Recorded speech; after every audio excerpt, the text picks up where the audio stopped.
and still say that that book is the absolute authority, the word with a capital W. Yeah, well, there's a good, there are possible, I think, decent anthropological answers to that. For a long time, it was the only book everyone knew. And for a long time, there was a heroic struggle, at least I regard it as heroic, to have this incredibly important text, the only one everyone had in some way in common, translated into English, out of Latin, so it wouldn't be the special property of a priestly class. And that's what the Protestant Revolution means to me, is John Milton, for example, and William Tyndale and the others who strove to get this book into the hands of the common people, to demystify it, to make it into what it is, at least in its King James version, very great literature, as is the Cranmer Prayer Book. You probably know of the Lady Governor of Texas who, in the discussion on whether religious education should be bilingual in her state, said, well, if English good enough for Jesus, good enough for me. Which means that the Protestant Revolution succeeded even better than I had thought in giving this encouragement. And English is the only language in which I have to say I understand the Bible, but for many people it's the only book they have either read or in many cases only read a bit of. Now, what you get now as a result of biblical criticism and scholarship and also various vernacular editions of it that, unlike the Quran, have made it available to everybody in pretty much every tongue, is people want to take it a la carte. They'll say, I quite like the Beatitudes, I just don't like, I don't mind the story of the rest of the story of the Sermon on the Mount, or the miracle at Cana where water is turned into wine, my personal favorite. But I don't like the other stuff. And I don't like the book of Joshua, and I don't like the injunction to kill all the Midianites down to the last child. That makes me uneasy. Well, they're out of luck. This stuff is either the Word of God or it isn't. And they have to make up their minds whether they think it's that or man-made. And when they've done that, they'll feel better. But the attempt to have it a la carte is to me contemptible. I keep finding on this trip, when I debate people, I'd have to write a different book for every priest I debated. Because if you say to a Baptist, even in Georgia, well, sir, you say you're an ordained Baptist minister and indeed a teacher of baptism at the local college, may I know whether you concur with John Calvin and his view of predestination and damnation, or not? May I further know if you think it applies to me? And if you don't think so, may I know on what authority you don't think it? They don't like the question one bit.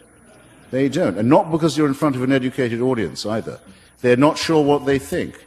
They'd rather say, well, some of that's metaphorical. What's metaphorical about telling people that their fate was decided before they were born and they can't change it even by good works? Even by doing the right thing, won't change it.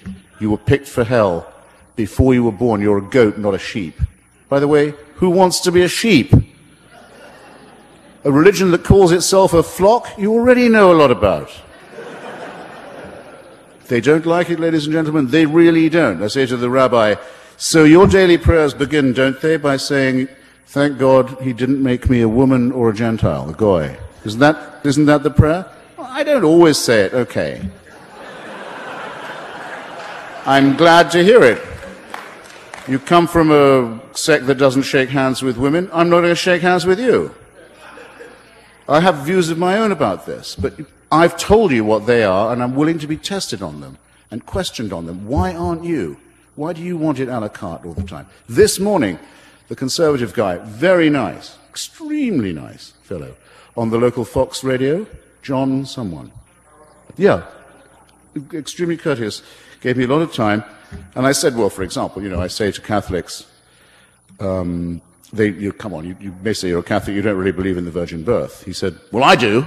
And I thought, oh, Christ, that's the first one I've met it had to be this morning. And I said, well, are you really saying you do? He said, yes, I absolutely do. I believe in the Immaculate Conception of Jesus. And I said, no, hold on a second. The Immaculate Conception is not the same as the virgin birth. He said, it isn't? No, the Immaculate Conception says that Mary was conceived without sin, without any stain, not that her son was conceived without the intervention. Bluntly, he had no idea. Didn't even know what he didn't believe. It's come to something when a Catholic on Fox TV has to be told his theology by me.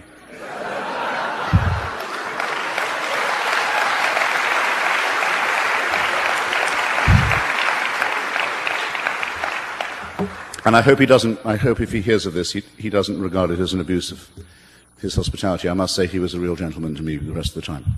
So, who's up? Sir. Thank you. Earlier, when you first started speaking, you spoke about fascism. I think it was Aimé Césaire who talked about the relationship between colonial expansion and fascism. Basically, he was stating that because of European expansion, colonialist, that fascism was a result, and that's why they got the rise of fascism in Europe. I was wondering what your thoughts were in that United States, all of our wars except World War II essentially have been colonialist expansion, and now we're seeing the disappearance of habeas corpus and our constitutional rights and torture and those kinds of things. I was wanting to know, particularly in lieu of your new citizenship, how you felt about that. Thank you. I'm an admirer of the work of Aimé Césaire, who the gentleman just mentioned, who was the great poet of negritude, as it was called in French West Africa, under the time of Leopold Senghor, who was, I think, his mentor in this matter. And it's certainly true that the relationship between the rise of fascism in Europe and the decomposition of colonialism in Africa is a very intense one. Just to give you one example, the brown shirts of the German Nazi Party were bought as army surplus from the Goering family, which had a huge estate in southwest Africa, now Namibia, where General von Trotha had first launched his campaign of extermination against the Herero people, before even the First World War, where they already had, first, the experience of genocide, and second, a lot of spare uniforms that could be used to fit out a horrible militia. And Mussolini's fascism was felt much more intensely in Libya and in the gassing of the people of Abyssinia, as it was then called, Ethiopia now, than it was anywhere else. And you could make the British Union of Fascists largely grew out of the Black and Tan movement that was an attempt to repress the people of Ireland. Interestingly, by the way, the Pope's support of Mussolini in Abyssinia was partly because though the Abyssinians were and are the oldest practitioners of Christianity in Africa, they nonetheless practiced the monophysite heresy, which was thoroughly condemned by the Council of Chalcedon in the year 524. So he had it in for them still on this point. Yes, you're right. As to the thing that you tack on at the end, I knew someone was going to try this. I'm only here to sell my book, okay? But you do have the honor of addressing someone who is a named plaintiff in the lawsuit brought with the help of the American Civil Liberties Union against the National Security Agency and against the Justice Department.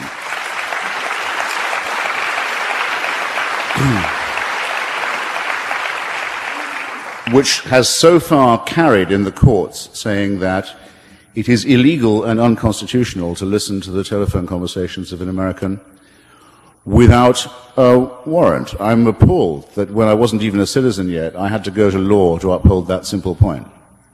But we've won so far.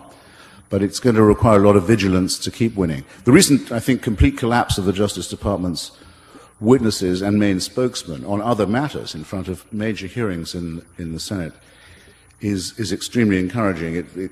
When we brought the suit, we didn't know that people were gathering around John Ashcroft's bedside trying to guide his palsied hand over this order. Ashcroft, the man who says in this country, remember this, when he was a senator, he said, in America, we have no king but Jesus. A statement that is exactly 2 words too long.